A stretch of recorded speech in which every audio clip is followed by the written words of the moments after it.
आमने सामने की जो लड़ाई थी उसमें आखिर हमने फतेह हासिल की थी।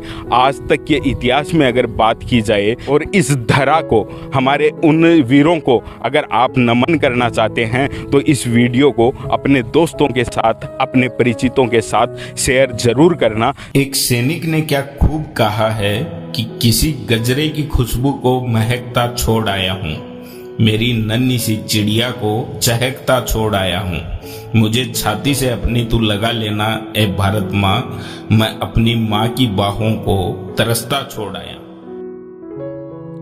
आपने फिल्में बहुत देखी होंगी और फिल्मों में आपने युद्ध के वो दृश्य भी देखे होंगे जब दोनों तरफ से गोलियां चलती हैं और देश की रक्षा करने वाले सैनिक शहीद होते हैं।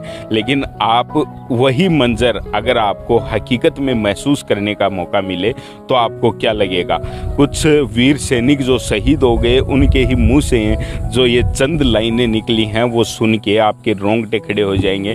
किसी सैनिक ने कहा है कि इतनी सी बात हवाओं को बताए रखना, रोशनी होगी चिरागों को जलाए रखना, लहू देकर की है जिसकी हिफाजत हमने, उस तिरंगे को भी दिल में बसाए रखना। मेरे पीछे आप लहराता ये तिरंगा देख पा रहे होंगे और इसके नीचे जो टैंक आपको दिखाई दे रहा है उस पे जो निशान है वो आपको दिखाई दे रहा होगा।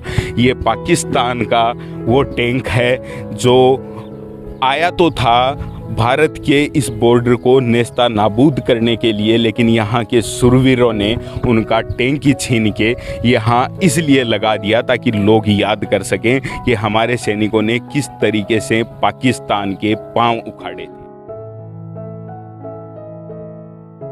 साथियों, अभी मौजूद हूँ मैं उस धरती पे जो धरती 1965 और 71 के युद्ध की साक्षी बनी थी। मौजूद हूँ मैं लोंगेवाला बॉर्डर पे, उस पोस्ट पे जो 1971 की लड़ाई में जिसका एक अपना अलग इतिहास है। और यहाँ की धरती पर पहुँचने के बाद आप खुद ये अनुभव कर पाओगे कि आपके अंदर कहीं ना कहीं कण कण में वो देशभक्ति जाग जाएगी, क्योंकि वो सुरवीरों की ये धरती है जहाँ हमारे देश के लाडलों का खून बहा था, जिनकी गर्दनें यहाँ उड़ गई थी। ऐसी वो धरती आज इस पूरे रण क्षेत्र का दौरा भी करेंगे और उसके साथ ही आपको मैं बताऊंगा वो रोमांचकारी कहानी जिसे सुनने के बाद आपके मन में अपने देश के लिए, अपने देश के सैनिकों के लिए एक देशभक्ति की भावना, आदर और सम्मान की भावना जग जाए। दोस्तों, जिस जगह मैं खड़ा हूँ उसके जस्ट पीछे कुछ दूरी पर वो बॉर्डर, वो तारबंदी है जहाँ एक तरफ नापाक इरादे वाला वो पाकिस्तान है तो दूसरी तरफ देशभक्ति की भावना और जज्बा लिए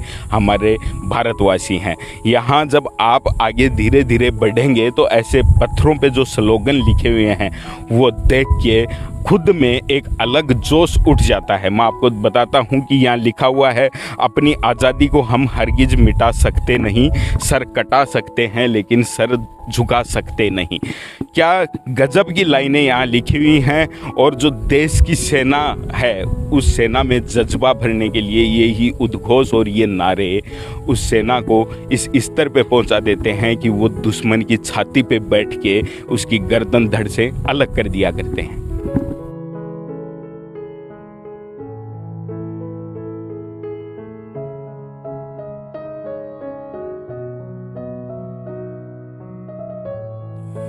दोस्तों, ये वही बंकर है जब 1971 की लड़ाई में भारतीय सेना के जवान यहाँ से दुश्मन पर मशीन गन और राइफलों से गोलियां बरसा रहे थे। ये जो बंकर है ये दुश्मन की गोलियों से हमारे जवानों की रक्षा करता था। इस एक बंकर में 2 से 3 सैनिक मोर्चा संभालते थे।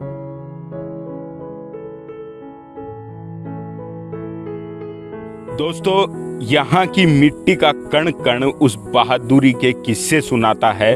जब वो मंजर आया होगा, जब वो रात आई होगी, जब दुश्मन ने हमारे सैनिकों पे हमला किया होगा और जब हमारे सैनिकों ने, हमारे सुरवीरों ने उन दुश्मनों का सीना छलनी किया होगा। आज वो जो जीप आप देख पा रहे हैं, इसी जीप से दुश्मन की सेना पर गोले दागे गए थे।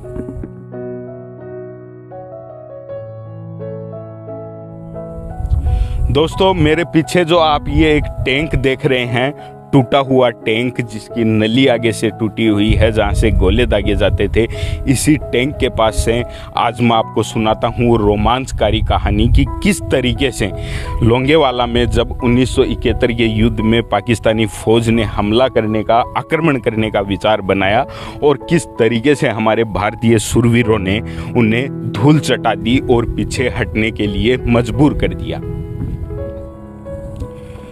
5 दिसंबर 1971 की वो वीरानी रात थी जब पाकिस्तानी सेना ने ये दुस्साहस किया और उनके जो उच्चाधिकारी थे उन्होंने एक ऐलान अपने आप में किया कि हम भारत पर आक्रमण कर रहे हैं। जिस जगह लोंगेवाला में खड़ा हूँ उनका ये कहना था कि सुबह तक लोंगेवाला में चाय पिएंगे, उसके बाद यहाँ से 40-50 किलोमीटर दूर रामगढ़, वहाँ वो रुकेंगे, नाश्ता करेंगे और उसके बाद जैसलमेर में वो दिन का खाना खाएंगे। ऐसा दुस्साहस उन उच्चाधिकारियों ने किया और पाकिस्तान की सेना ने हमला भी यहाँ कर दिया। दोस्तों, उस समय यहाँ पे पोस्टेड थे कुलदीप चांदपुरी, जो अपने कुछ सैनिकों के साथ यहाँ मोर्चा संभाले हुए थे।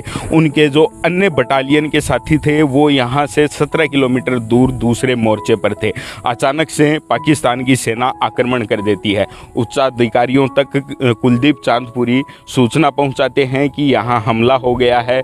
वहाँ से आदेश ये मिलता है कि अगर आप मोर्चा संभाल सकते हो तो वहाँ रुकिए, मुकाबला कीजिए, और अगर आप नहीं संभाल पा रहे तो आप वो जगह छोड़ के पीछे हट जाइए। लेकिन उस बहादुर सैनिक की मैं बात बताऊं, उसने फैसला अपने चंद सैनिकों के साथ मिलके ये किया कि हम पीछे नहीं हटेंगे चाहे जान चली जाए, और वो इस पोस्ट पर ही मोर्चा संभाले हुए यहीं मौजूद रहे। और उसके बाद जो कहानी शुरू होती है वो सुन के आपके रोंगटे खड़े हो जाएंगे। जब बॉर्डर पार से पाकिस्तानी सेना भारी संख्या में गोले बारूद, टैंकों और ट्रकों के साथ आक्रमण यहाँ कर देती है, तब कुलदीप सिंह चांदपुरी के नेतृत्व में हमारे नौजवान, हमारे शूरवीर, हमारी भारत माता के लाल पूरे हौसले के साथ उनका सामना करते हैं, लड़ते हैं, और जो नतीजा रहता है वो आपके सामने है।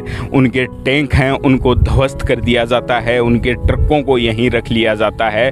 और उसके बीच में एक किस्सा और जुड़ता है, वो ये कि जब हमला होता है तो चांदपुरी जी द्वारा अपने उच्चाधिकारियों को ये सूचना दी जाती है और हवाई हमले के लिए निवेदन किया जाता है। लेकिन उस समय स्थितियां ऐसी थी कि रात को हवाई जहाज या प्लेन से हवाई हमला करना संभव नहीं था, जिसकी वजह से उन्हें मना किया गया कि अगर आप रात मोर्चा संभाल लेंगे तो सुबह हम इस जंग में फतेह हासिल करेंगे। और वैसा ही कुछ हुआ। चांदपुरी जी ने पूरी रात मोर्चा संभाला। सुबह हवाई हमला पाकिस्तान की सेना पर किया गया और उनके कई टैंक ध्वस्त हो गए, उनके कई सैनिक मर गए, और उसके बाद पाकिस्तान की सेना है उसे वापस उन्हीं पैरों से लौटना पड़ा। पाकिस्तान की सेना जो सपना संजो के आई थी कि हम रामगढ़ पर कब्जा करते हुए जैसलमेर तक जाएंगे और जैसलमेर के किले में खाना खाएंगे, वो सारे के सारे उनके सपने ध्वस्त हो गए। और आज जो टैंक यहाँ पाकिस्तान के रखे हुए हैं वो हमारे उन सपूतों की कहानी हमें याद दिलाते हैं।